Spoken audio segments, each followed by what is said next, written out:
Good afternoon, everybody. My name is Charlie Fleedham. I am your facilitator for today's meeting. Wanted to thank you for coming. We'd like to start on time, and it is approximately 1 o'clock. And it looks like we have a quorum. Would you say so, Preston? Okay.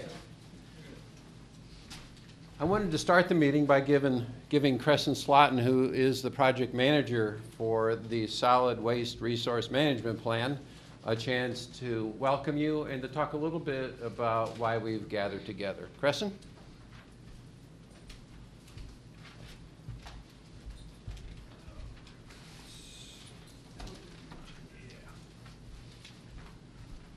Thank you, Charlie. So again, thank you everybody for coming. Formal introduction, I think I met most folks coming in. If I didn't already know you, I'm Crescent Slotin with the City of Ann Arbor Public Services area. I'm the city's project manager for our Solid Waste Resources Management Plan. And I would like to formally thank all of you for accepting our invitation to help and participate in this committee and this project, which is a real important project for the city organization, but for the Ann Arbor community as a whole. So thank you very much for accepting the invitation and in advance for your time. It's a very important role to really have this project be as successful as we're intending and looking for it to be. I want to start with just a few other introductions. Charlie Fleedham's already introduced himself. He's our facilitator, Project Innovations, a sub-consultant on our project team. Also like to introduce Christina Siebert. A lot of you met her on the way in also. She's the project manager for our prime consultant, Aptum. And then some key city staff that are here as well. To introduce Howard Lazarus, city administrator. He'll be helping us along the way, of course. Heather Seiferth at the back is with our assistance planning unit. Works with many things in the city, but community engagement is a key part, so she's helping us in that part of the process. And two other staff I didn't see come in. I think they hopefully will be coming soon, but Molly Maciejewski. Don't ask me to spell that off the top of my head, though I've gotten pretty good. Molly's our public works manager, so she's in charge of all the crews that are out collecting materials in the solid waste area for the city.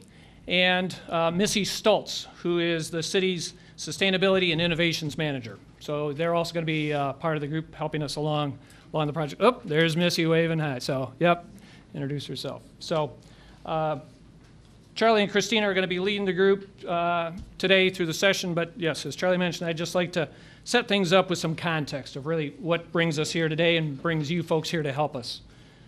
And so with that, really, as everyone knows, the city provides services for the collection, ultimate process of all the various materials through our resource recovery streams, whether it's solid waste, recyclables, yard waste, and organics.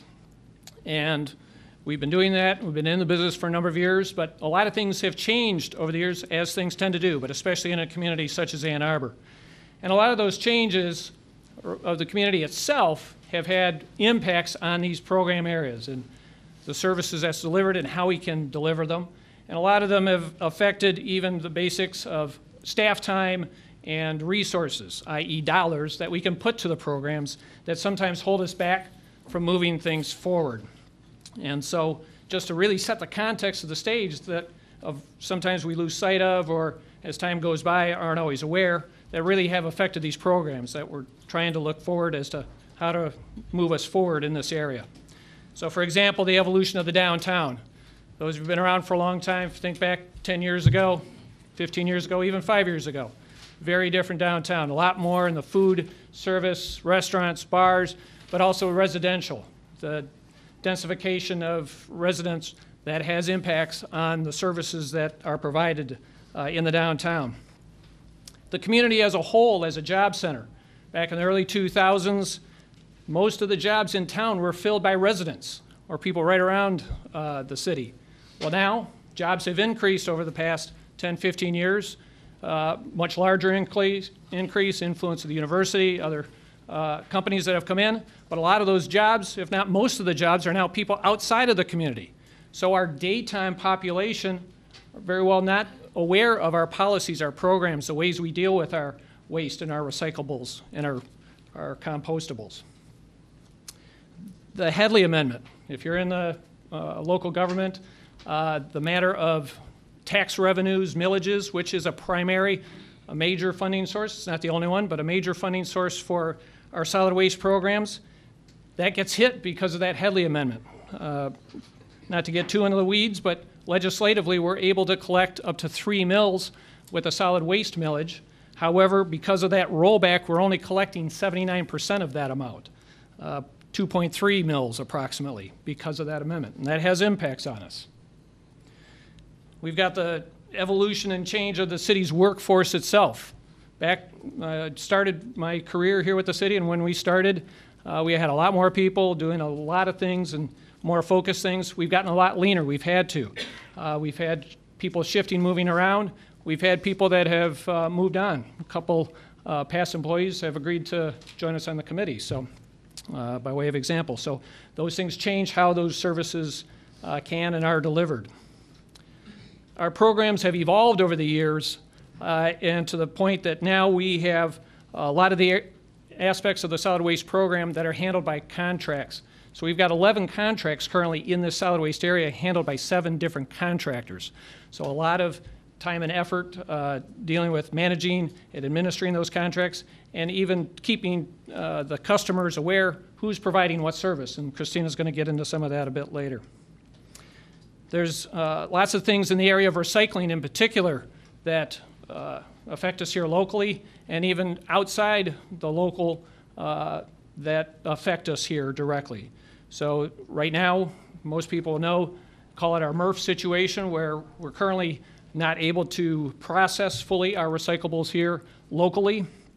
The matter of our consumer habits, lots of things there that if you look back over the past even 5 years, but 10 years for sure, changing packaging, lightweighting of things, that affects the materials that can and how they're recycled.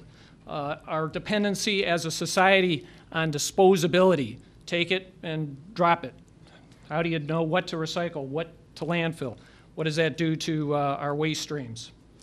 The Amazon effect, the matter of how many people even 5 years ago would have imagined how much cardboard is just moving around our society, and the effects there on our streams. And electronics.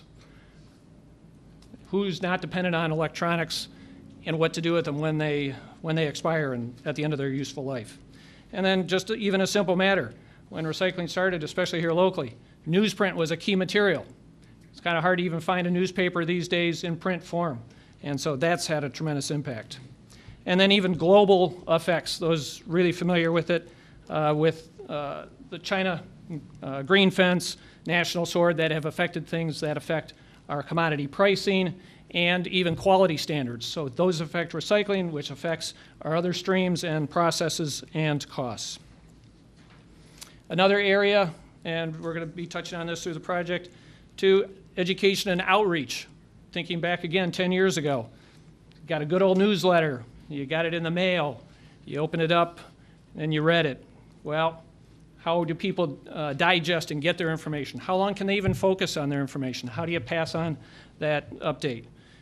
And then even our population itself that we're trying to get that information out to. We've always had a transient population in terms of residents, lots of renters, students, but that tends to increase. But also even in our business community. I mentioned the evolution of the downtown.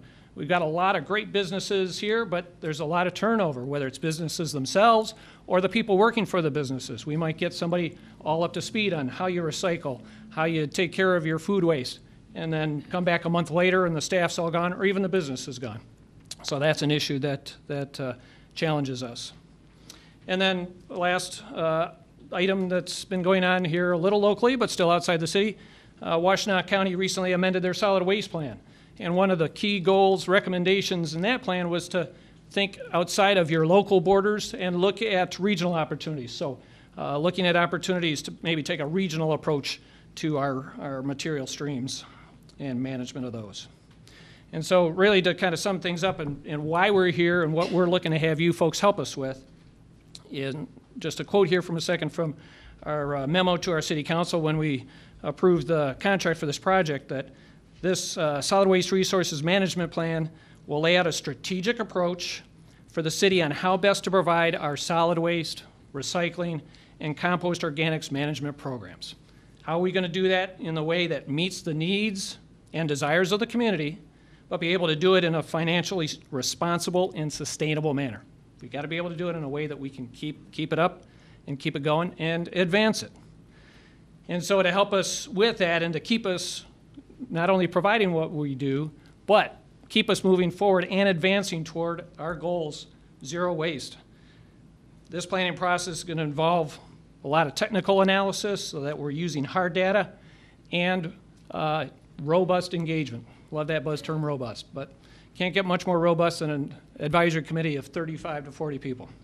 And so we're really looking for the data, but also your firsthand insight, your perspectives, your experiences, so that we can help make decisions in this plan that are going to help us move forward and allow us as the city to properly and fully resource those and to implement the recommendations and the direction of these things so that it can get put into place and we can move forward. And so with that, I'm going to turn it over to Charlie to move us through the agenda. Appreciate it. I hope everyone's had a chance to get a copy of the agenda from our registration table. I'm going to review it quickly. Yes? Do we have time to do a quick go-around introductions? I was going to do that after I reviewed the agenda. Great. But thanks for the reminder. So 3 major reasons why we're here today. 1 is to get organized as an advisory committee. 2 is to inform people that aren't familiar with the project, what the project's about and what's happened to date.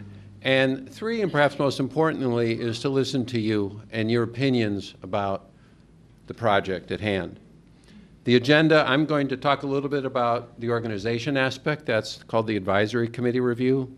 Christina's going to update us on the project, what's happened to date, what will happen in the future. And then we're going to go into a facilitated Q&A/discussion. We're going to present 5 what we call provocative, challenging opinions that we've received to date, give you a chance to organize into 5 different groups at your choice. And we'll have probably 45 minutes with facilitators to give you a chance to express your opinions about these questions. We'll close with action items and feedback. One of the things I wanted to note is that we do have public comment on the agenda. We're assuming that everybody in this room is de facto a member of the advisory committee, but if there's somebody here from the public who wants to just observe and make a comment at the end of the meeting, you're more than welcome in the public comment 3-minute section at the close of the meeting. Okay, one other note, we are videotaping this for the public and for members that wanted to participate today but can't for various reasons. So with that in mind, the desired outcomes of get organized, inform you of what's happened to date, and to listen to your opinions, that's what we're all about. One of the things I like to do to get warmed up is to give you a chance to introduce yourselves to each other in small groups. So we've got nice little rows of 3 or 4. If you could take a moment to tell people, share with people who you are, where you live or where you work in Ann Arbor, and why you're here. If we could do that really quickly, stand up, get a little blood in your system. Introduce yourselves to your small little group in rows. Who are you? Why are you here, and where do you live? What do you do in Ann Arbor?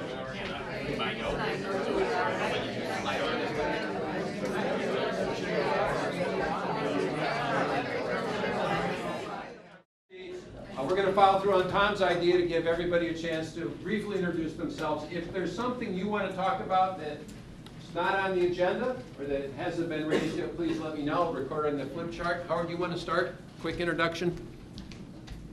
Sure. My name is Howard. I work for the City of Ann Arbor. I'm here just to listen to the input from the advisory committee. Grace Singleton, partner, Zingerman President, and President of Carytown District Association Board. Tom? We'll go around this way, then that, over there. Okay, Tom McMurtry, retired solid waste coordinator for the city. Steve Brown, environmental commission. Theo Egerman, Public Works Manager for the county. Tom Ewing, Washington Area Park Association. Neil Oksana, Ann Arbor Public Schools. Todd Bukowski, packaging consultant in town. Sandra Andrade, Main Street Area Association. Go to John. John Teeter with First Market Corporation. Brian Conway, Waste Management of Michigan. Jenny Orbeck. I'm here really as an Ann Arbor resident, but worked in solid waste recycling for many years in California. Great. Jim Fry, Resource Recycling Systems. Maggie Lott, South University Area Association. Kristen Stevens, downtown Ann Arbor resident. Mike Garfield, the Ecology Center. Mike Eccleston with Hughes Properties. John Mursky, Energy Environmental Commissioner and Sustainability Advisor to the City Administrator. Joe Oren with the Ann Arbor Area Elders Climate Action Chapter. Jan Wright, Interfaith Council for Peace and Justice, the Earth Care, Climate Change and Earth Care Task Force. Marion Flagler, Zingerman's Deli. Jim Curtis with Curtis Commercial and also part of the Business Improvement Zone. Nancy Stone, former employee with the City of Ann Arbor, retired 5 years ago. Brendan Murray from Conroe O'Neill's. Chris Paulicki, I own Old Town Tavern and the Ravens Club. Tracy Artley with Waste Reduction Recycling at the University of Michigan. Brian Weinert with Recycle Ann Arbor. Joe Kahn with Advanced Disposal. Don Butinsky, We Care Denali Group, run the Ann Arbor Compost Facility. Jack Eaton, I'm with City Council. Good afternoon. I'm Missy Stoltz. I'm with the City of Ann Arbor. I'm the Sustainability and Innovation Manager. And I'm Molly Maciejewski, City of Ann Arbor's Public Works Manager. Wow. A lot of diversity in this group. A lot of different organizations, residents. Great to have so many different people here, so many different voices. I'm going to tackle the organization part pretty quickly. These are direct quotes from the RFP that the city issued. I figured why not go to the source. So as many of you know, the city often desires a robust community engagement process for these kinds of projects. And it's vital to obtain this kind of stakeholder input for identifying not only the goals, but input on the goals that will be determined by the project team, and build some consensus on the recommendations contained in the plan. And then community engagement during the plan will contribute to delivering an implementable SWRMP. So one of the things that impresses me about working with Ann Arbor, as I have on more than one project, is the dedication towards community engagement. And I hope you feel satisfied as we move through this progress that we're engaging you effectively. So we're going to have 4 advisory committee meetings, and I want to thank the DDA for hosting this meeting. And by the way, we do have cookies and other sorts of refreshments front and back for you. So we have 4 meetings scheduled. As you can see, we've spread them out by a couple of months to give time for the project team to do its work. So you'll have an ability to comment and participate in these meetings, and also comment on draft deliverables, which will be accepted between and during meetings. So one of the things we did not do today is send you an advanced preparation package, any serious reading. We wanted to get organized first, give you the lay of the land, but you can be assured that before the January meeting, before the March meeting, and before the May meeting in particular, you will receive preparatory information from us, reading materials, status updates, etc. And this presentation is already online, right? It will be. At the end of the day, this presentation will be online. We'll be able to email it to everyone as well. And since we have such a large group, one of the things that we put into our estimate and to the plan in general is slack time for the public engagement.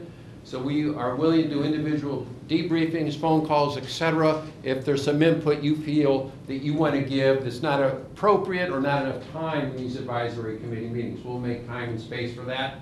You can either contact me, Christina, Crescent, or Heather if you want more information or if you miss a meeting or something like that.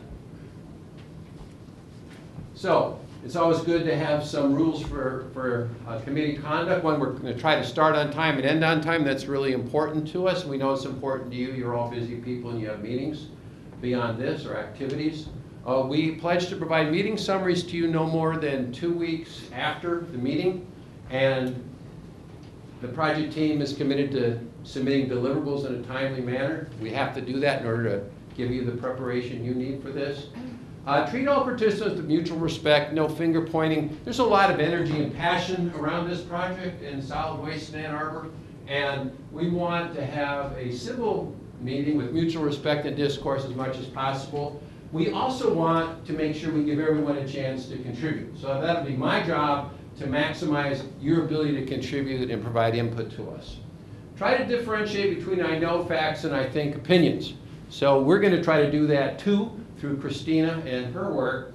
And then the committee is not a decision-making body. That doesn't mean the committee won't recommend decisions, but in the charter of the committee, we don't have a dictum from City Council, thou shalt come up with a recommendation to City Council. That doesn't exist for this committee. I've been on projects where it did. So it's a little bit different. We're going to strive to get some consensus about how you think about the deliverable and the plan and the recommendations. We'll certainly record your feelings and thoughts about it. So that's our norms for the committee conduct. And I believe the next is a description of the project. Before I do that though, any questions about the number of meetings, what I've expressed so far? All right, so it's my role as facilitator to make sure those norms are followed and we maximize your participation and your enjoyment here in Ann Arbor on this nice sunny day. So I'd like to introduce Christina Siebert. She's a very enjoyable project manager from Afton, and she's going to talk about the project. Thank you, Charlie. Thank you, everybody, for being here. This is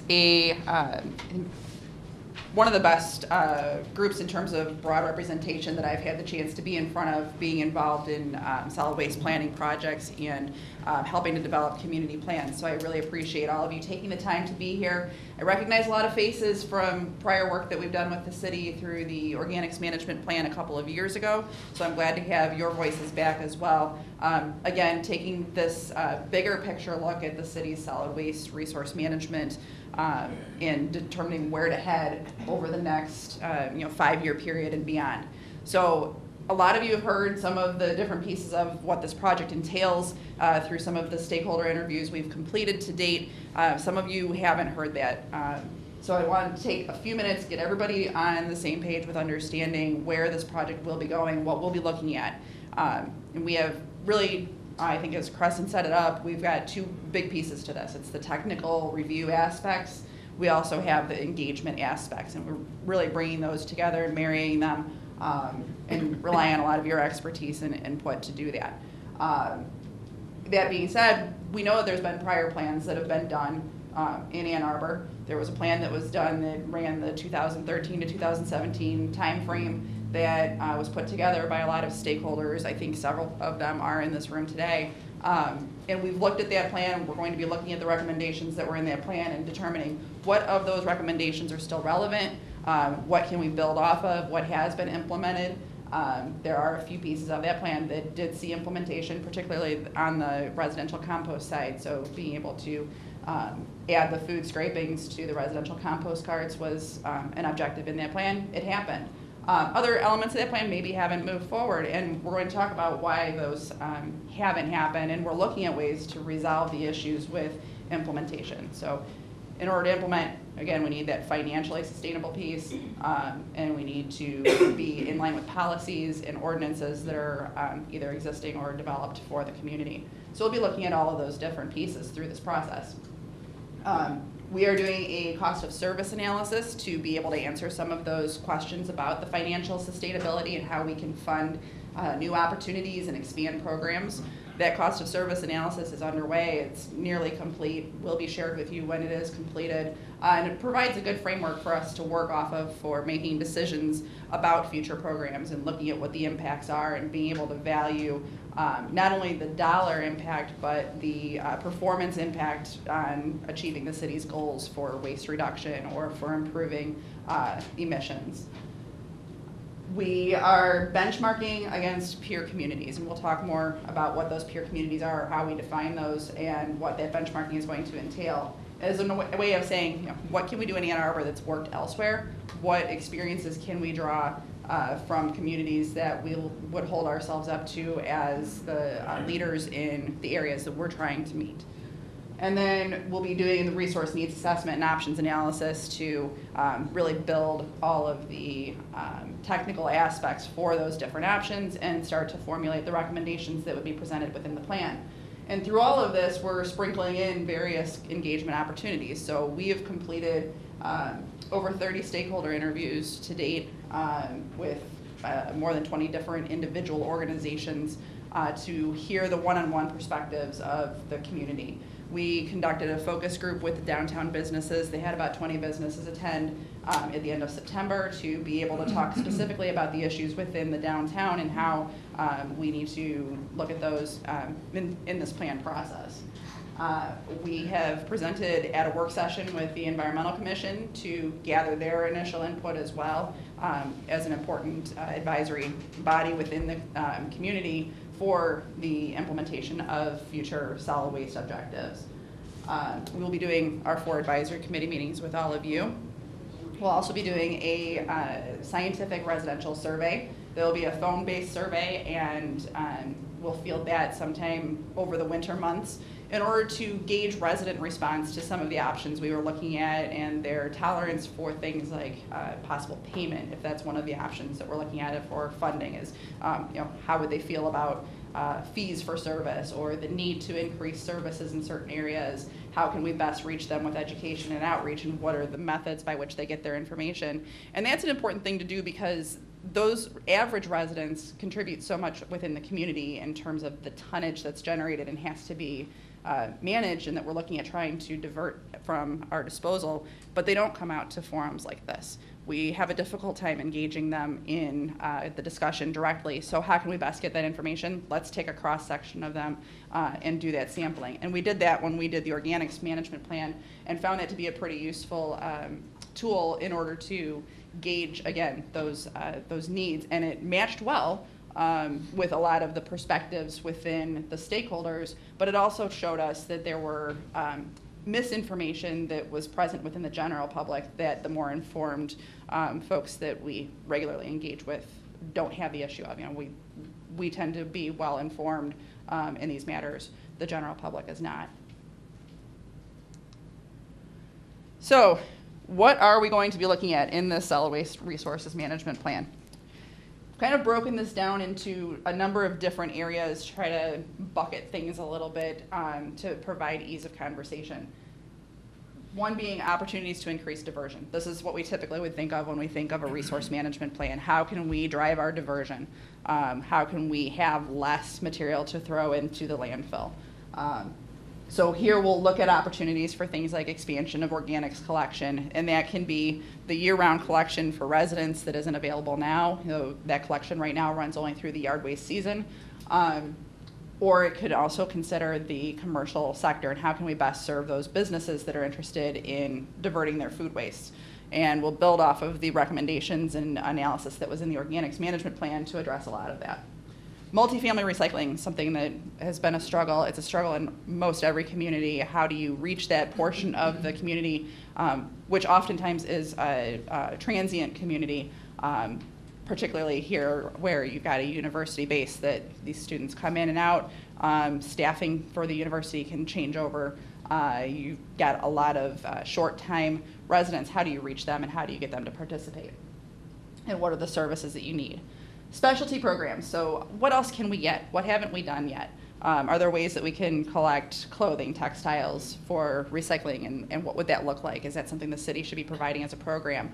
What can the city do on a bulk item type of collection? It's a service that's not available now, particularly during student move-in and move-out periods. That's a big challenge. These kids come in, they buy a bunch of little plastic containers and cheap furniture, and mom and dad pay the credit card bill, and then they move out, and then they need to buy new stuff again next fall. And the landlords are left to have to manage that material. So what can we do on the move-in, move-out? What can we do on bulky items for the general resident, and ways to build those programs in? And then education and outreach is kind of the hallmark of all of these things. Is we've got to make sure people know that the opportunities are available and how to use them, and we need to motivate them to participate in these programs and get the implementation success once we have the service available. So there are also things that we can look at within here to optimize the existing programs. And again, that comes back to that education and outreach piece. We have a lot of existing programs in Ann Arbor that are valuable, that are, I would say, kind of the state of practice of other communities that do see a higher diversion than you're getting in Ann Arbor. The tools are there, the pieces are there. Let's get people to actually participate in them the way that we want them to, and how do we do that? We've got functional and operational elements. So these are the things that go to how we actually serve the community. The downtown alleys, we know, have been an issue. We had our downtown business focus group where we talked about the issues in the alleys, and the alley issues extend beyond purely solid waste service to other types of services and functions of the alleys, but solid waste is definitely one of the most visible elements of that. Is there a way to serve the alleys better? Is there a mechanism by which we can make sure that the problems of overflowing containers don't exist, or that service is provided frequently enough, and that the businesses are using that the way that we can best serve that area? Fats, oils, and grease. This isn't just in the downtown. This can be anywhere where you have restaurants. You'll see these grease containers. In fact, this kind of gives you an indication of what one looks like. That one's pretty clean, but they're messy. Servicing them is generally not something that results in the mess. It's the restaurant staff that is taking grease out and dumping it into the container. They'll spill on the ground. We don't know who they belong to. There's not a lot of regulation of them. So what can we do for fog management to better clean that up? And then customer service and enforcement.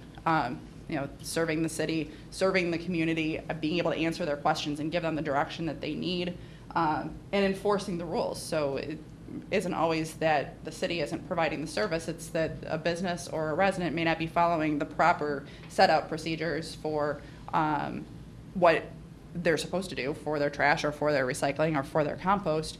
But if the enforcement isn't provided, and there's no penalty or there's no education back to them of what the rules are expected to be, that's a challenge. So how can we improve the enforcement? Service delivery. Service providers, contract administration, Crescent mentioned, 11 different contracts within the solid waste services area, 7 different contractors. That's a lot of contract administration. It's also a lot of providers, and you've got crossover between some of the different areas of responsibility. So we'll be looking at how other communities provide those services and how consolidated or not services might be, and who is well positioned to provide those services, or to what degree we can combine different types of services to make programs more efficient and help us to better reach our goals. San Francisco is somebody that we hear about a lot in a leadership type of a position for zero waste and waste diversion and their high recycling rate. They have a single provider for all of their solid waste services. They have a very long-term relationship with the company. Now it's called Recology, but it has developed over the years through different companies. They have one provider that handles everything for them. That gives them a lot of opportunity to incentivize and drive the ways in which they establish their programs, and there's no cross-competition between those different, by having different providers, everybody's working for the same goal. So there's some opportunities to look at those benefits or ways that we could bring that to Ann Arbor. Cost of service, funding sources, again, we're looking at the cost of service so we can compare to other communities. Are there things that are in line or out of line with Ann Arbor's current cost of service, and why is that? And how can we fund the programs? So we heard that funding is primarily through the millage. There's also some user fees paid from the commercial side, the business side. But a lot of folks don't know what the true cost of the services that they are receiving. And even when we look at the pricing on that, we see that there's no direct charge that's passed through for recycling, which is setting a false expectation that recycling is somehow free or somehow doesn't have a cost associated with it. In reality, there is a cost to that, and we're wanting to drive diversion behavior, and we're wanting to drive more material to recycling. Well, what does that mean in the grand scheme of the cost balance, and can we afford to do that, or do the costs naturally grow up because of how recycling is priced? And then what are the regional options? With the collaboration with Washtenaw County and implementation of its plan, working with other communities within the county, and the possibility of forming a regional authority, which we'll talk about a little bit more, we'll be bringing all of that into this as well. So I think when we talk about solid waste management planning, this is usually what we see. Bringing in all these other pieces, the service delivery, the functional operational elements, this really makes this a good, strong, implementable plan. I'm sorry, Tom. Are we allowed to ask questions or make comments as we go along, or do you want to wait? I would prefer to wait until the end. Yeah, that way here, I'm introducing some things here we'll go into more detail on in a little bit. We're going to give you a chance to talk amongst your neighbors very quickly, field as many questions as you can, and we'll record them for everyone to see and answer as appropriate. Yeah. So, being that we're going to be looking at ordinances and enforcement and other pieces of this, this is going to be a really holistic plan at the end of this process. It does take time for us to develop that because we're bringing so many elements together and we're looking at not just the optimistic and forward-looking pieces, but how do we marry that to our existing conditions that we have, and we have to still continue to provide the day-to-day service through the process.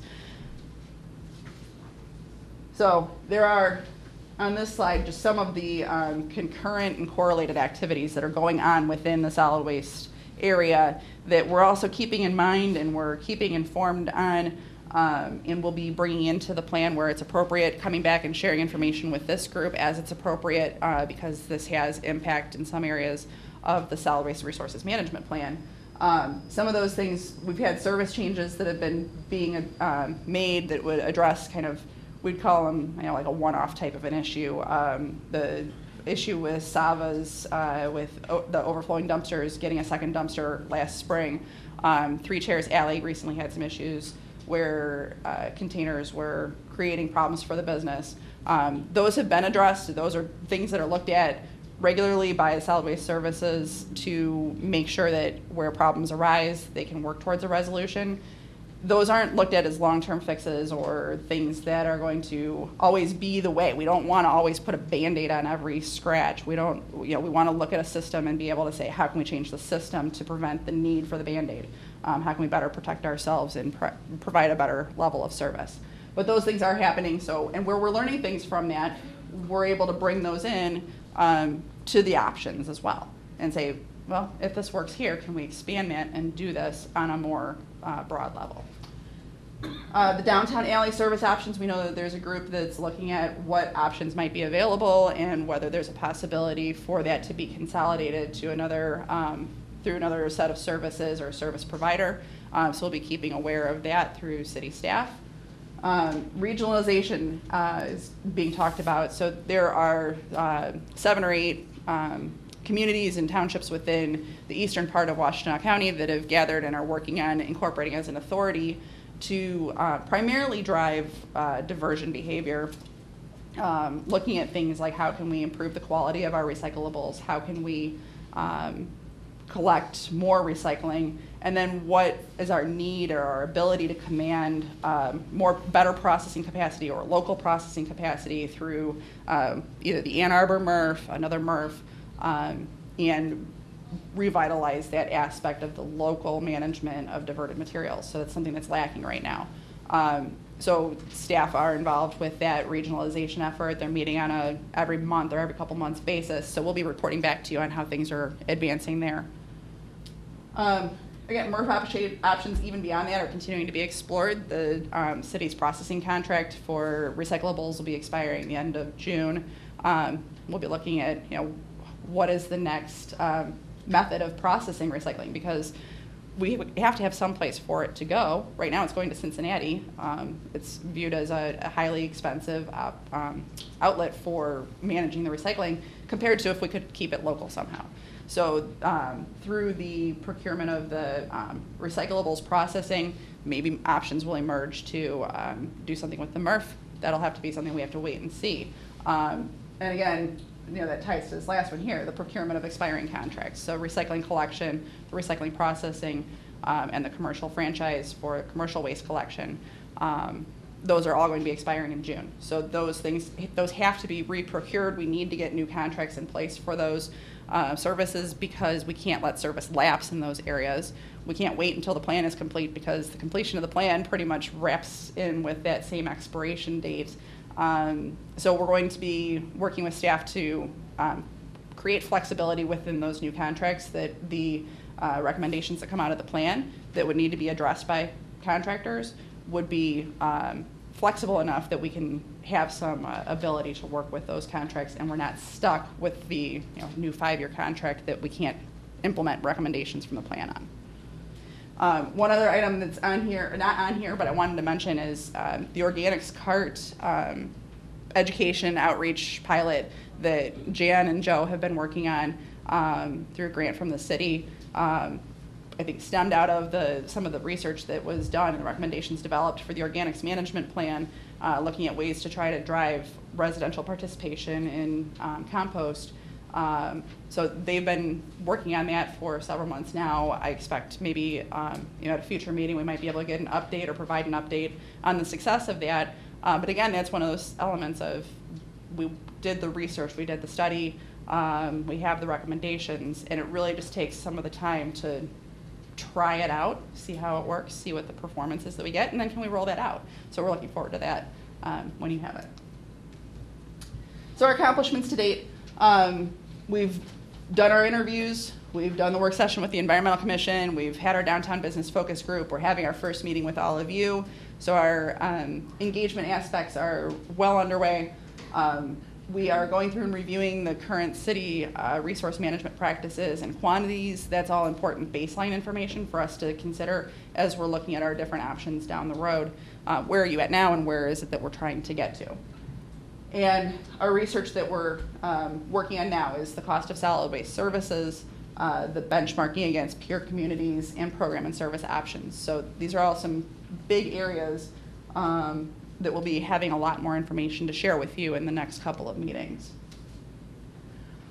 On the engagement that we've completed, we've heard a lot of consistency in viewpoints, and I think some of our key findings are here. And again, this is all going to be available to you. We'll email this to everybody, and it'll be on the project website, which we'll have up for you at the end also.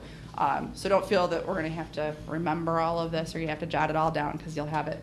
I think what we heard loud and clear from stakeholders as we were sitting through interviews was that we've got a zero waste vision here. And I think the community has bought into it and believes in it and doesn't question it and isn't considering whether that's a good vision to have. It's how do we get to it? So we've set the pace in environmental leadership in the past. What can we do to keep our foot on the pedal and keep moving ahead? And I think some would view that as, what can we do to get our foot back on the pedal because we've backed off? What can we do to advance that? Sustain the vision by expanding the services. So build on what we have. We need more collection downtown. We need more frequent collection downtown. We need services to support our student move out. We need more access to composting and being able to bring that to the business community. So what can we do there? Modernizing staff operations to meet needs. And we heard this from customers, we heard this from community members, we heard this from city staff themselves, that we need to be able to better position ourselves to provide services. And how do we do that? What is it that we need to do in order to do that? Is it different trucks? Is it, the fleet is aging, so the time is right to update that, but what is that different type of truck and what is that collection method that we want to use? And how is it different in the downtown versus in the residential neighborhoods versus for the commercial sector and the apartments? Route optimization, let's optimize our routes because it hasn't been done. But we can't really do that until we decide what it is that our service looks like, and we can talk about it at that point. How can we improve our customer service, and how can we ensure that our customers are able to get the answers that they need and we're providing them the information as quickly and accurately as possible? And centralizing the responsibility, centralizing accountability. Solid waste services has been kind of sprinkled through a couple of different departments within Public Works over the years, bringing that a little bit more together and making sure that people know who to call. How do you get your answers? And then enforcing. When we've had some of these conversations, it's, well, there's a rule on the books that says this, but there's no enforcement of it. The mandatory commercial recycling would be one that people might think of. That's a nice one if we can get the base services taken care of to start enforcing. But even the base service of how you pack, how you prepare your trash, and do you have enough trash capacity and a frequent enough collection, and have you selected that properly? You know, how do we enforce that so that on the generator side, you're using the services the way they're intended to be used? Educate, educate, educate. We need to do more on education. It has been something that's been fallen to the wayside. It's not as easy as providing a website for people to go to for information. It's making the effort to reach them and speak to them in the language they understand. And then correct and perfect current services before adding more. And this was an area that I think really emerged, particularly at our downtown focus group, of a lot of people have wanted to see more composting, and they want to see businesses have access to composting for food waste. And the downtown businesses, several spoke up and said, that's great, but fix the problems we have first, because now we're talking about adding another service, adding another potential set of problems, more challenges that don't correct the issues we already have. Are we really just compounding the issue? So making sure that we approach this with recommendations that are stepwise and kind of match the tolerance for the community of absorbing changes and implementing new programs, do things well before we introduce more, or do we need to maybe even step back and a more holistic redo of an entire system? That's not out of the question either. Christina, about 10 minutes. Thank you, Charlie. So we'll provide you with a quadrant summary of all of the different feedback that we heard, but these are the kind of big areas that we heard of input from the community: strengths and weaknesses, opportunities and needs that exist. And you know, there are a lot of strengths. We do well on residential composting. The zero waste vision is important. Recycling, being that it's been available, and the opportunities to participate in that, you know, they're widespread. Those are all good things. Consistency was one that people really appreciate. The city introduces programs and they don't take them away. That creates challenges for city staff in order to actually execute those services at times, because the resources are only so finite. But they've continued to do it because they've invested in providing that to the community.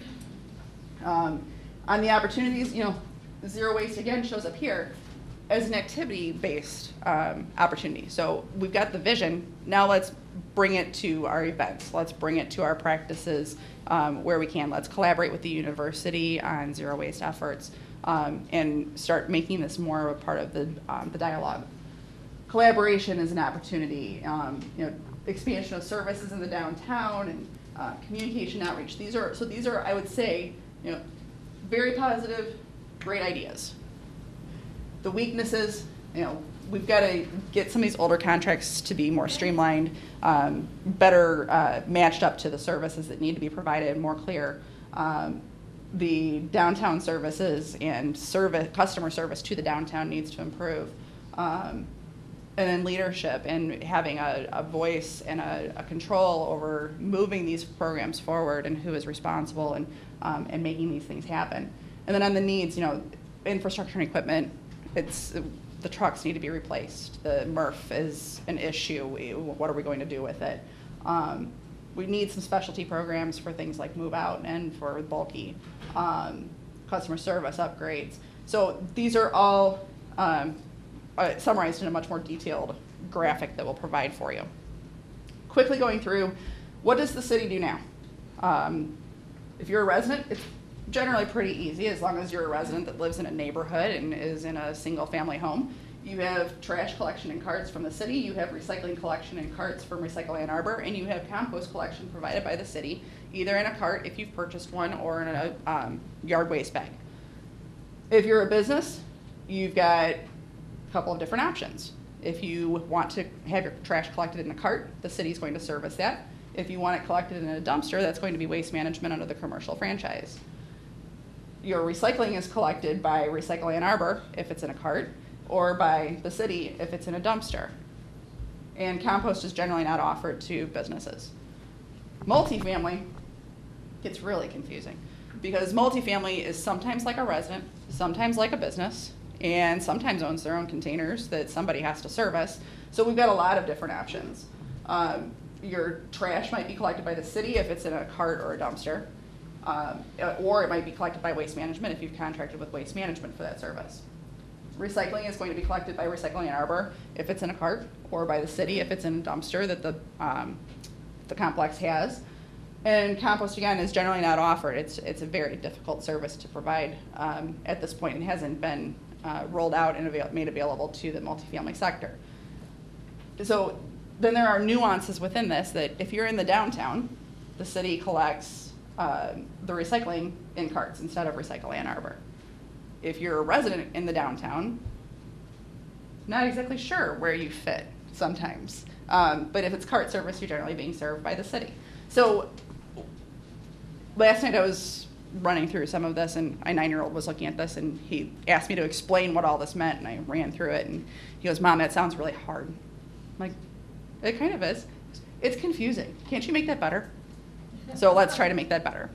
On the post-collection side, city contracts out for services for all of their post-collection service. So that's your landfill disposal and transfer station operation. That's currently held by Advanced Disposal. That contract was done over the last 18 months or 2 years. So it's a fairly recent contract. Recycling is Recycling Ann Arbor in partnership with Rumpke, where they are taking and transferring the recycling down to Cincinnati for processing and sorting.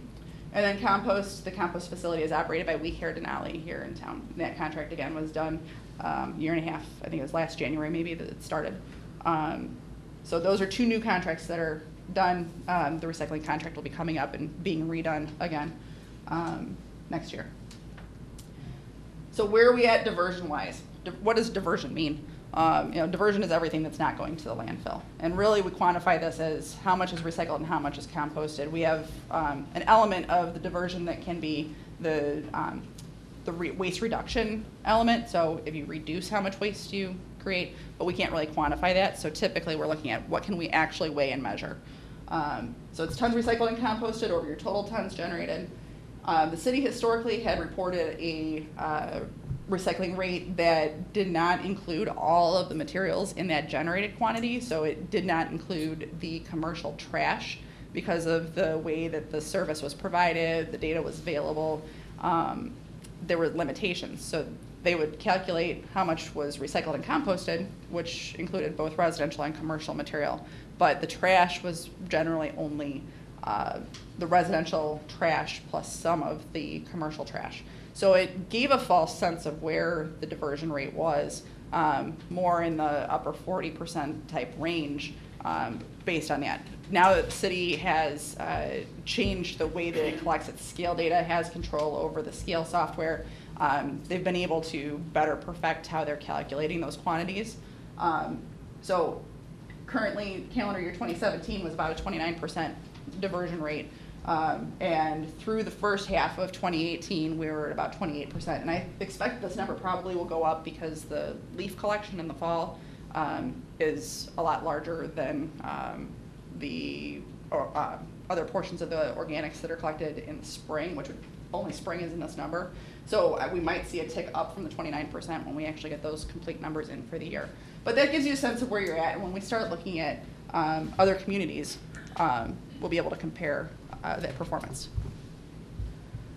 So speaking of those other communities, peer communities that we're going to benchmark against, we have 3 different kinds of communities that we're going to be looking at. High diversion communities. These are like San Francisco, Seattle, Portland, Austin, communities that we hear about that have zero waste goals or have high diversion performance. How are they getting there? What is their actual performance? Other communities that are like Ann Arbor, Midwestern university communities. In the Midwest, we have a different set of markets available to us. We have a challenge of low-cost landfill disposal, so we have an economic challenge to face when we're trying to justify our programs and make program decisions that's different than we see on the coasts, where they have higher costs of disposal in a lot of cases. So we're going to look at what those Midwestern and university communities, because of the transient nature of your population and the dynamic nature of that. So Lincoln, Madison, Lansing, East Lansing, Columbus, your Big Ten fellow communities. And then other Michigan communities, because we have to bring it back local. What's Chelsea doing? What's Dearborn doing? Grand Rapids, Kalamazoo. How do we compare against them, and what can we learn from them? Are we outpacing the market by the services we provide? So when we do this benchmarking, we'll be looking at what their programs include, what kind of diversion rate they're getting, what are their costs, how do they fund their programs, and how are they delivering their services. One of the challenges with benchmarking, and this one, we've got a whole basket of different items that we need to look at. We need to make them all apples to apples. So everybody presents their information in the way that they choose to as a community. Some of those presentations of data are going to be driven by laws or policies that are in place within their state or within their community. But in others, it's just by what they've made the choice of defining their diversion to be or how they've decided to fund their programs. So we need to filter through all that, get through all the noise, and bring it all back to one baseline that we can compare. So we can look at everything by the same definition with the same types of data, including the same types of sectors. Some communities will include construction and demolition waste, others don't. Some communities include road construction material, others don't. And road construction material generally is heavy and 100% recycled, so it really can skew your numbers. What are the cost components? How are those costs categorized? Are they actually achieving, are they tracking full costs if it's a government service, or are they losing a portion of the cost because it's lost to some administrative fee or some transfer from the general fund that doesn't get captured? Cost versus fees is another important one. The cost is the cost. That's what it is going to take to actually perform the service. The fee that gets charged is usually what's publicly reported and easy to find out, is what the customer gets charged. And a lot of communities have made the choice to incentivize behaviors by setting their fees in a way that it would make recycling seem more appealing, doesn't reflect the true cost of recycling, and there's a disparity then between your costs and your fees. And even talking with some communities, they may not fully realize the degree to which they have subsidized costs or are imbalanced in their cost versus their fee, and then it's not communicated out to anyone else clearly either. So we need to, again, filter through all of that. So that cost of service analysis and financial model is going to be a really important tool for us. This, we're actually looking at the actual costs for service in Ann Arbor for all of the solid waste service areas, including the portions that are contracted out to private contractors. And the way that the budget is set up and the way the costs are tracked is by certain types of funds and certain activities. We're bringing it all to a kind of functional categorization. So how much does it cost for residential trash? How much does it cost for residential recycling, residential compost, and then same for commercial?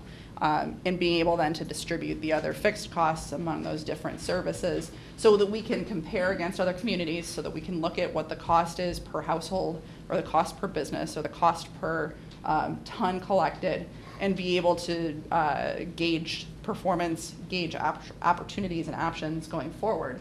The other thing it's going to do, it's going to provide us a model that we can use as a tool as we're looking at these different options. So if we say, let's go to year-round composting, all right, that means we need to add additional staff, or we need to increase our use of trucks, or these are the different elements that will change. How does that populate through? And it just provides us an output that makes this a very usable tool, similar to what the city has done on its wastewater and stormwater costing. So we've got a number of critical questions that we're going to be addressing through our scope of work through this plan. A lot of this is going to drive the questions that we bring back to you and the information we bring back to you as a group. Moving the needle on diversion, how do we make progress towards zero waste? How can we expand organics collection? What about increased collection needs during student move in and move out, on game days, during art fair, all those different things that are isolated time periods that we know happen, how do we serve them? What are other communities doing, and how can we bring those successes to Ann Arbor? What can be done to improve downtown and alley operations and conditions? How can fog management be improved? What does an education and outreach program need to include? Those are the programs and service type questions. And then we've got the operations and functions. What does it cost now? What are our current funding levels and methods? Are those sustainable? Do we have enough coming in revenues to be able to add additional programs? How much are generators willing to pay for enhanced services if we need to somehow adjust our funding and we need to generate additional funding? what are those funding options that are available, and what is the community going to support? Can we increase the amount that we're able to capture through the millage, and do an adjustment on that Headley amount? Or can we introduce a user fee? What services should the city provide, and what should be provided by contractors? We have a lot of contractors working in the city now. Is that working well? Is that what the standard of practice is? Should we be looking at expanding that? And then within that expansion of any services, how much consolidation also should happen so we're not working with as many different contracts or as many different contractors? What city staff and equipment or infrastructure is needed? This is your planning and administration, your in-office type work, your customer service, the collection operations, the enforcement, the outreach. We touch on a lot of different departments outside of just solid waste directly with the way that solid waste services are provided here. How can we best staff everything, and what do we need to do that? And then what are the regional collaboration options that are going to support implementation here? So those are our key questions. So what's coming up? This is kind of our 90-day look ahead. I would really call this a little more almost like our 60-day, because I'm hoping that we'll have a lot of this prior to our next meeting with you all. The cost of service analysis is going to be finalized and will be distributed to you so you can digest it. It's going to be meaty. It's a lot of numbers. So anybody that wants to geek out on costs, it'll be there for you. The benchmark analysis, I do say finalize here, but that is going to be a little bit of a work in progress, I think, as we go through some time. Sometimes communities aren't as responsive as we'd like them to be. And we're coming up to the end of the year also, so the ability to bring in the most current information, we may do some updates on that benchmarking as we go into the first several months of next year. We'll be drafting the questionnaire for the resident survey, and I want to share that with all of you because I want to get your feedback. Are we asking the residents the right questions? Are we asking them in the right way? And our survey firm that we're working with will do the final cleansing of those questions to make sure that from a scientific standpoint that we are framing the questions in a way that we're not leading or biasing any of the response. But we do want your input. We'll begin costing out program and service options. That's one that's going to continue for a while. As we identify those options and figure out what costs would be attributed to them, but we'll be using that model that we come up with through the cost of service. And then the procurement for the expiring contracts is going to be beginning. Staff is working on that now, and again, as a way of making sure we keep those programs running and keep those services available while we're looking at our future here. Is that it, Christine? That is it. Okay, thank you very much. Thank you. What we'd like to have you do now is group together again in the similar groups that you're in before. Share what your major takeaways are from this presentation and what your questions are. And then we'll board and field the questions and get to them, okay? But instead of being silent, what we have found is that when people share, they generate more questions and better questions. So share for about 3 minutes and then we'll field your questions and get at them, okay? Particularly to the extent that it's tied to the renewal of the contracts in June of 19. To the extent that this plan is going to impact those contracts, it obviously has to be done much sooner than you all have been talking about. Is the timeline realistic given the contract renewal targets? Question. Well, yeah, I'd second that. I mean, the other thing is who has the authority? You're juggling a lot of balls here. The regionalization, contracts, right? This whole process. So who has the authority to make sure that that's all going to happen?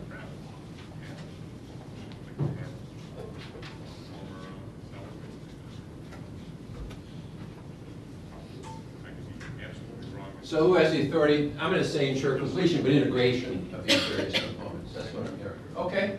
Other questions? Yes, Just along similar lines. Okay. The first one is a 1-year extension being considered for those contracts to buy more time and improve the coordination. The deliverable 1-year extension under consideration? Not of the planned deliverable, but of the service contract. That's why I tied it into contract. Yep. Yep. Okay. I saw a hand here. Yeah, what type of buy-in would we need from end users, like the key publics? And do we have public education efforts adequate to support this? Buy-in needs from public plus the public education efforts. Okay? Yes, Jim. I think, and I don't know the availability of it, but data on what is in the stream that we can try to divert. We talk about trying to get to zero waste, and we talk about expanding organics. I don't have any feeling for, does that get you another 5%, another 15%? I don't think any of us have any information about where the low-hanging fruit, what's in the waste stream. I mean, obviously, we want to focus on what our most cost-effective category to divert is. Okay. I don't know if organics is or not, because we have no idea. Stream data, what can be diverted and what the priorities based on efficiency? Yes? A little bit of a follow-up to that. I'm also curious if we know how much of our e-waste is ending up in the trash and if our current solutions are effective. Preston had mentioned something about e-waste at the beginning, but I'd like to see it more prominent in the rest of the presentation. So Theo, what about the e-waste? How are we thinking about that, correct? Yep. Okay. And Charlie, one more request. When we're looking at cities we're comparing ourselves to, it would be helpful if we included population size compared to ourselves, because I think sometimes when we look at things in Ann Arbor, we tend to benchmark ourselves against cities that are 10 times our size, which isn't realistic. And I think we need to be sensitive to that. And so when we bring up those cities as comparisons, I think just including the relative population size would be helpful. It may be not accurate, but it's certainly ambitious. I like that. Jim? In a similar vein, there's two really good comparable communities that aren't listed. Okay. And I'm wondering, could we get them substituted? One is Boulder, Colorado, and Boulder County, and the second is St. Paul and Ramsey County. Similar size, a little bit bigger in some cases, but also city-county regionalization and underway. Okay, Boulder County and Boulder, St. Paul, Ramsey County. Other input? Yes, Joe? Is there an opportunity early on for us to get a clear understanding of the revenue stream and the projections for that revenue stream going out 5 years, 7 years?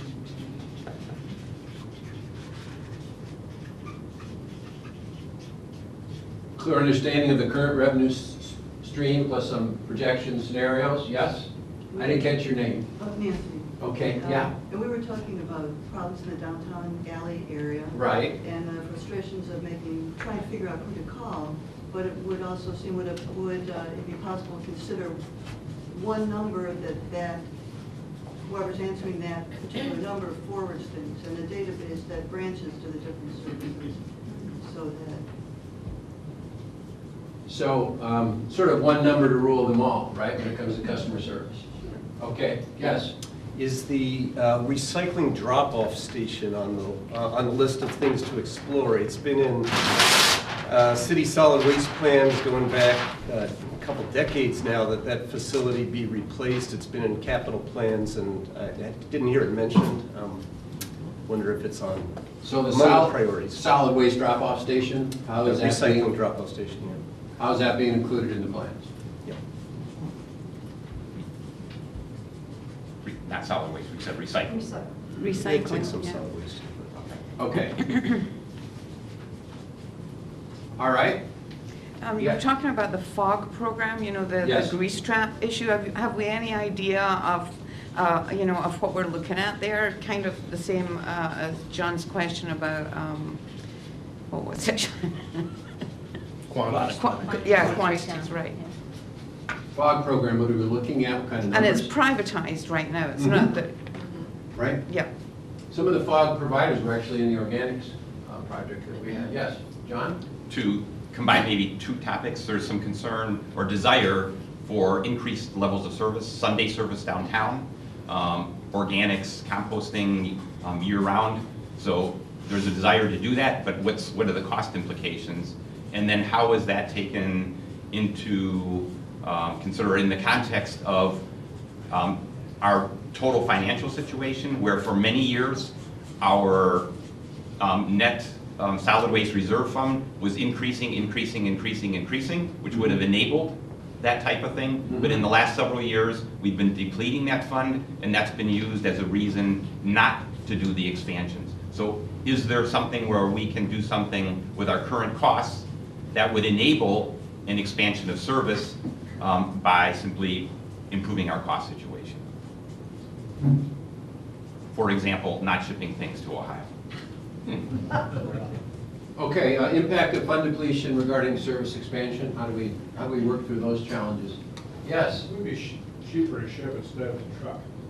Anyway, I think there needs to be a better understanding of the cycles of trash creation in certain businesses. For example, it was brought up in our group that restaurants produce a lot of their trash on the weekend, and then if there's a holiday on Monday, then it really piles up.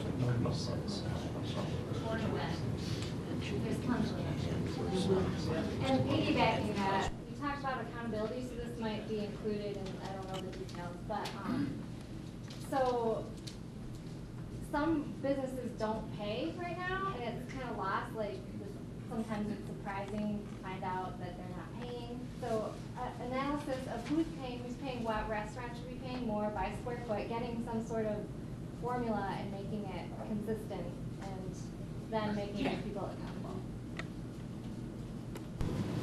Cost and payer analysis, correct? Which That's might what you're be looking for. Yeah, Todd? You know, are we considering kind of big picture future goals that are going on? You know, like there's a lot of food waste reduction goals in general that the EPA has, others have. Groups like Ellen MacArthur Foundation and a lot of packaging providers, brand owners, have set goals that all their packaging has to be recyclable by 2025. Are we considering, you know, the packaging and the direction things are going in the future so that we don't, you know, we talked about how, you know, newspaper is going down, but corrugated is going up dramatically. Flexible packaging use is continuing to go up. So that we're kind of considering the waste stream of 2025 as opposed to the waste stream of 2018. How are we looking at future scenarios, visioning, futuring? Great. Anything else?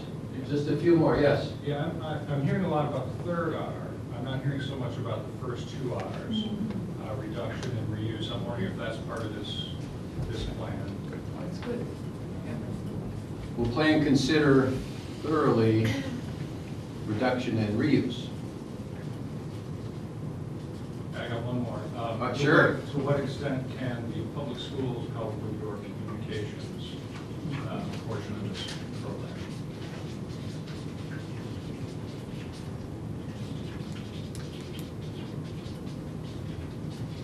How can Ann Arbor Public Schools help with communication? Yes. Can we have that maybe the university? Because students live in the community and a lot of their solid waste is, you know, Okay. coming out of their apartments. Good point. Yes? About the move in and move out, was I correct in hearing that there's a group discussing that at the moment, or not? We interviewed two people that had great interest in seeing that. Southview Yes. has started a conversation with the university, and since we will be having 6 high-rises that are moving in and out of a very small area, it's a really important discussion that, you know, perhaps we could be part of. We received a lot of input from stakeholders on that. I think we intend to make that part of the discussion. Let's go back here. Yeah. During the last solid waste planning process, City Council ended up taking a couple of recommendations off the table. Right. Pay as you throw and frequency of trash service in the residential sector. I'm wondering if there's certain boundaries that we want to get sooner than later from our elected officials on kind of what is feasible and what's just a non-starter from a political point of view. Okay, there are boundaries that have been set by council, and should we factor them into the project? Jim? On the list of opportunities for diversion, I didn't see the broad category of commercial, and I think there's still a lot of commercial potential, both for recycling, we've already mentioned food waste, but recycling especially. How is commercial diversion potential being considered through the planning process? Anything else? Just to add to one that's already been brought up on the Okay. waste stream data, I think it'd be really helpful to have a breakdown between residential and commercial, and then to also be able to see a breakdown of that over the course of a year or time frame, looking backward, because I think it would help us really in understanding how to divert where there's potential. Yeah, it's just theoretically. Okay. Anything else? Yeah, could you add under commercial Yes. construction? Sure. We did hear about that from one of our interviews. Great.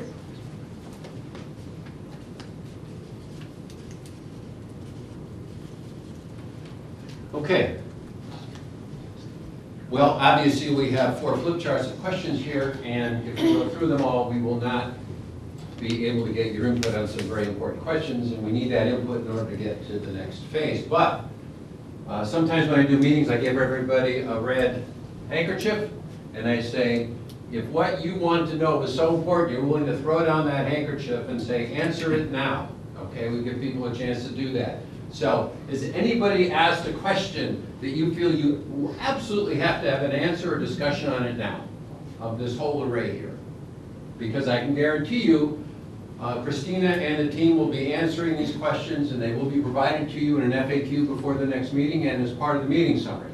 So all of them will be answered as part of the meeting summary for sure, but is there something you absolutely have a fire in your belly to hear about now? 1, 2, 3. Okay, we're going to go to the next topic then. If I could have Molly, Crescent, Heather, Christina come up. So, one of the things we wanted to do to sort of set the table for how we will be getting input is a freewheeling brainstorming session. So we have Molly first, Crescent, Christina, come next to Crescent. Yeah, and then Heather. Okay. And then me. Heather, right here. Okay, you can tell how organized we are. Okay, so Molly is number 1. She is going to handle this comment. Now, we want you to pick the comment you want to discuss. Can't see it. Yep, I got it. Sorry about that. No problem. Okay, we want you to pick the comment you want to discuss. A little further. Yeah, okay.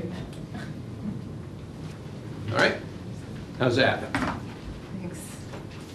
A facilitator will support the group, take notes, and summarize the highlights at the close of the exercise. So here is what I call choice stakeholder feedback. I wanted to use the word provocative, but choice seemed to work better. Okay, so what we have heard is there are too many solid waste contracts. They should be consolidated to a single contract. I'm not saying we heard that from all 30, but we heard it from enough people that we thought it should be entertained in the planning process. If you'd like to discuss that and provide input, you'll be with Molly and she'll be by Howard. Okay, so Molly, you want to go over there? All right, next is the alley folks. Our alleys are too crowded. We have enough challenges with the current services. Composting would be nice, but it's not a top priority right now for downtown. So if you have an opinion about composting downtown, please, you're going to be talking to our alley guy, Preston. Preston, you want to go over to that side? Okay, that's alleys. Recycling is part of our city's DNA, and we're proud of our history of being recycling leaders. Cost should not be a major driver in designing our recycling programs. That's Christina. Christina, you go to the back. Okay. And here we have Heather. It's time to make our downtown businesses accountable and enforce solid waste ordinance. We heard that loud and clear from our downtown business focus group. And Heather, you'll be in the middle. I mean, right here in the center. Okay. And then finally, improving customer service should be job 1. I'm going to take that group and I'm going to go back in that corner if you want to talk about it. So, just to reiterate, so we have Molly. She's going to be talking about contracts and listening to you on, actually she's going to be listening to you. She's not going to talk much about it. We have alleys with Crescent, all right? We have recycling with Christina. We have enforcement with Heather, and I am customer service. Please stand up. We're going to do this in a huddle. So please stand up and get ready. We'd like you to stick with one group at least for this meeting only, okay? Ready, set, go. Find your group. We're going to ask our facilitators one by one to do a synopsis of what they heard. So let's start with Molly, group number 1. All right. If you want to stand, we're videotaping this. If you could come near the sound mic. I have to. Yeah, I appreciate it. All right.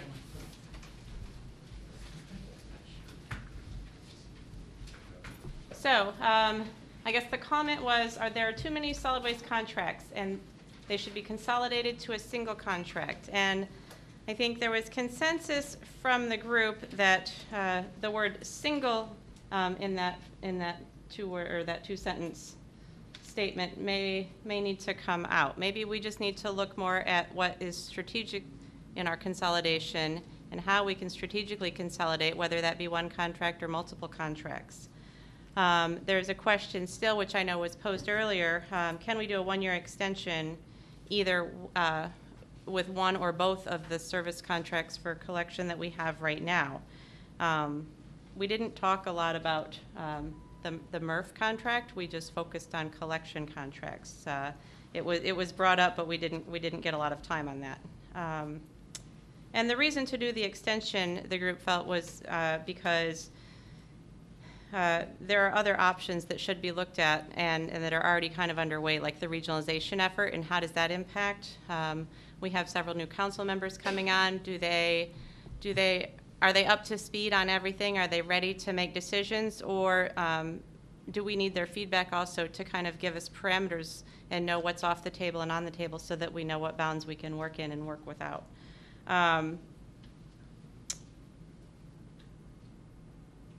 There was a question of who made the comment, not necessarily who as a person, but what is the context of it and what exactly is the problem, and could some of it be from how we administer contracts?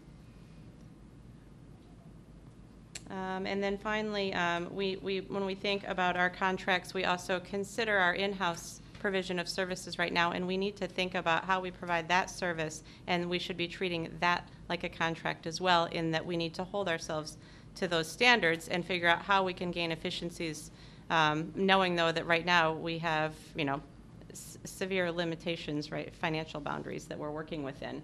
So I think doing more and figuring out how we can eventually do more. All right, thanks, Molly. Preston? On composting downtown. Composting and alleys even more broadly. I Right. challenged our group or invited them to even expand it. So in terms of alleys and with the starting point of composting, started off with a quick agreement that we've got to get things kind of figured out in terms of trash and recycling, but right away did shift into looking at some things to try to get us to composting. And even a key point that the material stream is the material stream. It's all there. If we move it into composting, we should be able to remove some trash or recycling where those materials are going, that it's another material. But there's certainly transition that would have to take place and figuring that out. Some of the big takeaways that I jotted down that I heard is terms like the businesses have to be involved. It takes the involvement, peer pressure. So which being a city person was encouraged hearing from the business folks there that it's not just the city coming in and doing it, but also it's not just a single person taking ownership. It takes everybody to do it, but especially those folks to do it. And that there are examples, actually. Tyke was, sorry, under the bus, Tyke, for everybody to know, but Tyke mentioned he's got properties in an area of Ant Alley under the Maynard parking structure, and Hopcat is a business there. That's part of their culture as a company for food waste and composting, and so that's part of their ethos, and that's what they do. They make it happen, but that's not the same with everybody, and even in that same alley.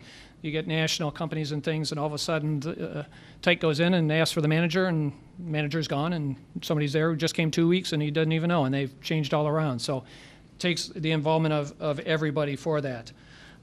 Couple of even ideas thinking out of the box. Do we look at a centralized location within the downtown? Do we carve out a piece of surface parking lot? Though the DDA wasn't here and part of the group, we'd have to check with that. But do we have a central location for collection of food waste, perhaps, for blocks or districts? And realizing that there is a cost to it, so the cost is going to be a key piece to this, and so that needs to be brought into this. But another key piece to add on Molly's in terms of contracts, it was pointed out as the contracts that are looking to go out and need to be replaced, that the contracts as a bidder is putting it together is going to be looking at tonnages. And so if a lot of this material is going in right now as solid waste and trash, but then would be shifted to another stream and perhaps another contractor, that could affect somebody's pricing as they initially put it together. So how to factor that in with where we're at with those contracts. And then actually spent a good amount of time at the end of again, I'll throw people under the bus. John Mirsky shared with us from his past experience in corporate life and manufacturing and process, but taking a process improvement example he shared called 5S that's been used in manufacturing industries to really take a model line or a model alley in our case and maybe get together with those businesses, those property owners, and work on some different examples. And there may be some short-term costs or things, efforts that business or property owners may have to help work with along with us to move it, but try things out and then see what works. Take things from alleys that are working. And so maybe a mini, not even a pilot, but literally a focal alley to try things on and then see where those can go elsewhere. So those are... We have about 10 more minutes, folks. All right, so on the recycling being part of the DNA of the city and that cost shouldn't be the main driver of the programs, one of the comments that came up was that it might be part of the DNA for parts of the community where it's convenient to recycle, but it isn't necessarily part of the DNA in our multifamily and our businesses where there are other challenges we've talked about. So maybe changing some of that understanding as a baseline of this is important. But on the basis of cost, they talked about that we can't just ignore cost and do our recycling activities with regard to, without any regard to cost, so it can't be completely ignored, but that in order to be sustainable, we need to keep those costs in mind, but we need to also understand that the cost varies because it's revenue-based, so whatever you collect is impacted by the value that you get for that material, more so than other waste streams or material streams, and particularly more so than the landfill, which is very cheap in Michigan, and that has a fixed cost and doesn't see a lot of fluctuation. So we need to keep all those things in mind, and how can you price it so that you're reflecting costs but also responding to those variabilities. We talked about needing to back up and do better at what we do now, improve the quality of the recycling that we're collecting and do things right with what we have before we expand to more types of material or change our programs, because it, again, is going to devalue that material and impact the cost more so in a negative sense. Talked about the potential need for a longer term contract to be able to smooth out the cost variabilities, that if there is a greater certainty that a contractor keeps that material stream coming in, they can absorb the ebb and flow in material markets. The idea that if there are costs that are assigned, we can't go back and keep changing the rules on folks. At one point in time, businesses were never charged for services, and over time, businesses have had to pay an increasing portion of costs through user fees without seeing also a reduction in other fees through the millage, and seeing less services available for paying more cost. So how can we look at this and also make sure that we're not changing the rules on portions of the community from year to year or from period to period? Can we look at options for reduction that can be community-wide options? And what the example was given about takeout containers and having a centralized set of drop-off options, so all businesses, all food businesses would have the same takeout containers and they're reusable and nobody's branded and you can share all of those. How can we set up that type of infrastructure, and what would be the cost along with that? Cost does incent behavior. The container deposit law is kind of a demonstrator of that there is great success in capturing the containers that we're paying a deposit on. So knowing that there's costs already driving behavior, maybe we do have cost as a significant driver. And then when we talked about what the priorities are, if it's sending as little to the landfill as possible and taking the big parts of the waste stream out first, getting the low-hanging fruit for what there is markets for, making sure that we're capturing something that we can do something with, then what is the willingness of the community to pay the cost that's associated with that, and where's the tipping point? So not taking it as the, not necessarily a main driver, but it has an important role. Heather on enforcement. All right, so my statement is it's time to make our downtown businesses accountable and enforce solid waste ordinances. I had one taker in my group, so I take that to mean that the other questions were a little bit more provocative, though this is an important question. So what we discussed basically was that There's potential for solid waste to have a specific code enforcement officer, and that this officer would be trained specifically in solid waste issues because there are a specific set of issues surrounding solid waste, and that this person would probably need mediation training because solid waste involves a lot of shared spaces and community land, and that often involves multiple people dealing with that space. And then look, potentially we could look at community standards to do the enforcement, but again, we need somebody to work with people over time to establish that relationship. Having some consistent consequences, the known consequences, and then having them consistently enforced. Maybe monitoring devices out in the alleys, monitoring devices even on the carts potentially, and potentially it would be a city function to go out and clean periodically, just pick up the waste because it's just being overflowing and the enforcement isn't there currently. Is there anything you want to add, my sole partner in this conversation? Okay, thanks, you. Heather. Yep. Customer service, I heard 4 major themes. Theme number 1 is customer service is not always on the same page in terms of answers that they provide when phone calls are made, different answers about the same question from different people. So I heard that. The second thing I heard is very difficult for customer service to provide service on heavy usage days, like game days. Calls made prior to game day, not getting a response, nobody there on Friday. So I heard that.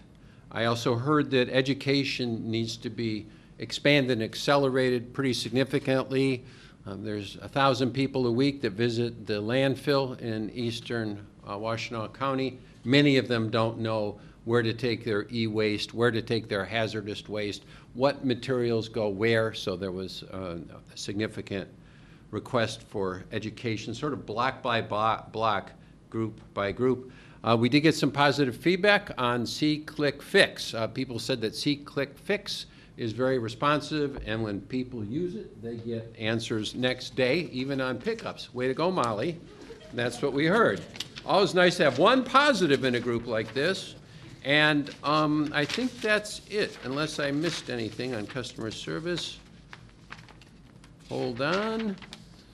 Game day, Joe. Oh, better not forget. Student move out. We had a strong request to bring back the Tom McMurtry service profile. Okay, somebody requested that. Okay, and that has been requested from other people as well.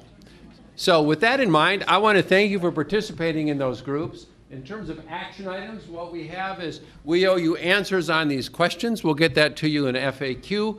You will also be finding this presentation on the website by end of day or early tomorrow, correct? Okay. I believe, and there will be reading material beyond the FAQ prior to the January meeting. Crescent, you want to close our meeting, please?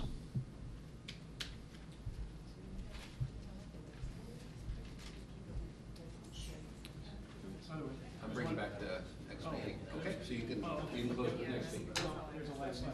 Oh, I'm sorry. Okay. So again, thank you very much for your time today. Thank you in advance for your time coming up, as Charlie's got us to the slide. Hopefully you've got those on your calendars. We'll be right back here in the same rooms. Thanks to the DDA for kindly hosting, even though they weren't able to make it today. I know it's on their calendars for the next 3, and they'll be part of us as well.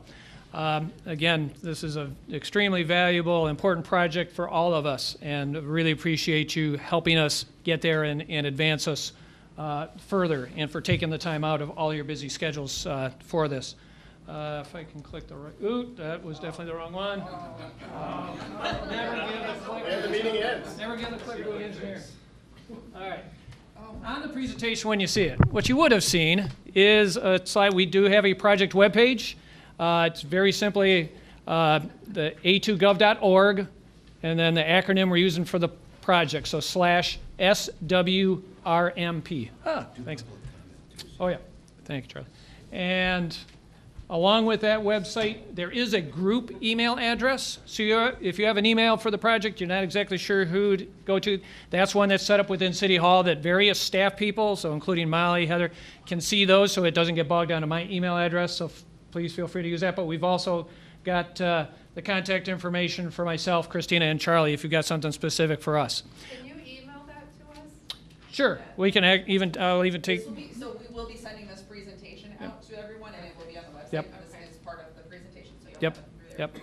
Yep. And. Or feel free to take a picture of it, or Yep. however you want Yep. to capture it now. Exactly. We'll leave it up for a little while. And just one last kind of housekeeping item. I've been your main point of contact to get us started. I'm still absolutely, certainly going to be involved, but I'm sure Charlie is going to be involved now that he's been introduced to everybody. You know him, his face, so if you see emails or maybe get some phone calls from him, that transition may take place because there's going to be some things that Charlie may need that I may not. So it may be both of us as we prepare for our subsequent meetings and materials coming out. So I want to thank you all for your time, your energy, and your passion for this. And before I open it to public comment, thank you again, Charlie, make sure you take a cookie, especially John. You got to take at least 3 before you go. Lighten my load going back over to City Hall. Help yourself. And again, thank you very much. Is there anyone from the public who would like up to 3 minutes for public comment for the record? No? Okay. We'll call us adjourned. Thank you very much, everybody.